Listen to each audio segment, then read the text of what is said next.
क्या हम इसे वर्ल्ड वॉर 3 की शुरुआत मान सकते हैं? क्या है अमेरिका का मेन मोटो? हम इस वीडियो में जानेंगे ईरान और इजराइल वॉर कॉन्फ्लिक्ट सविस्तार में।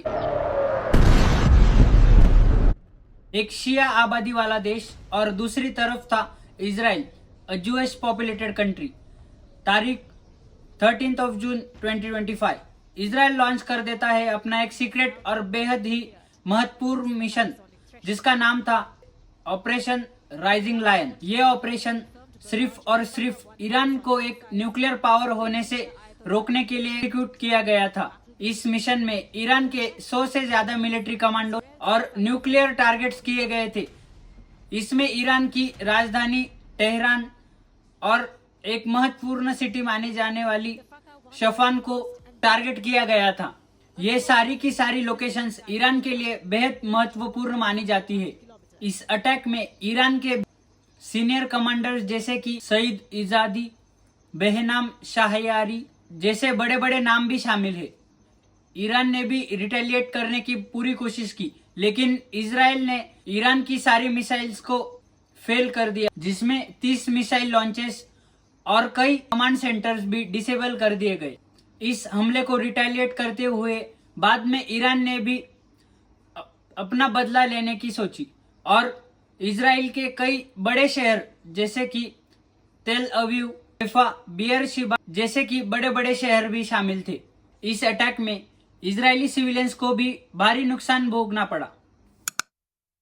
19 जून के ईरान के द्वारा किए गए हमले में इजराइल का एक नामी हॉस्पिटल सोरोका, जिसमें कि कई सारे सिविलियंस मौजूद थे, उन मासूमों को अपनी जिंदगी गंवानी पड़ी। इजराइल के द्वारा किए गए अटैक में ईरान के सैकड़ों नागरिक मारे गए और हजारों नागरिक जख्मी हालत में पाए गए। इसी वॉर के डर के कारण से ही कई नागरिकों को ईरान छोड़कर बाहर आना पड़ा, जिसमें कि हिंदुस्तानी नागरिक भी शामिल थे, जो कि अब सुरक्षित तरीके से भारत लौट चुके हैं। ईरान इजराइल वॉर अपने पीक पर था और उसी वक्त एंट्री हो जाती है एक ऐसे शख्स की जो कि वर्ल्ड वॉर 3 का कारण बन सकता था, डोनाल्ड ट्रंप। और यूएसए B-2 बॉम्बर से अटैक कर देता है सीधा ईरान पर, जो कि वर्ल्ड वॉर 3 का एक संकेत भी माना जा सकता था। यूएसए डायरेक्टली इजराइल को फुल सपोर्ट कर रहा था। यूएसए का एजेंडा एक ही था, ईरान को न्यूक्लियर पावर होने से रोकना। यूएस की वॉर में डायरेक्ट एंट्री के कारण रशिया और चाइना जैसे यूएस के विरोधी देश एक्टिवेट हो गए और खुलकर यूएस का विरोध करने लगे। लेकिन भारत जैसे कुछ देश, उन्हें एक अलग ही चैलेंज नजर आता था, जो कि था the straight of Hormuz. The straight of Hormuz, जिससे कि वर्ल्ड का 20% ऑयल एक्सचेंज होता है। अगर ईरान ये ब्लॉक करने की धमकी देता है तो उससे कई सारे देश की इकोनॉमी पर खतरा मंडरा सकता है। इस वजह से द स्ट्रेट ऑफ होर्मुज एक महत्वपूर्ण रूट माना जाता है, जिस पर ईरान का हक है।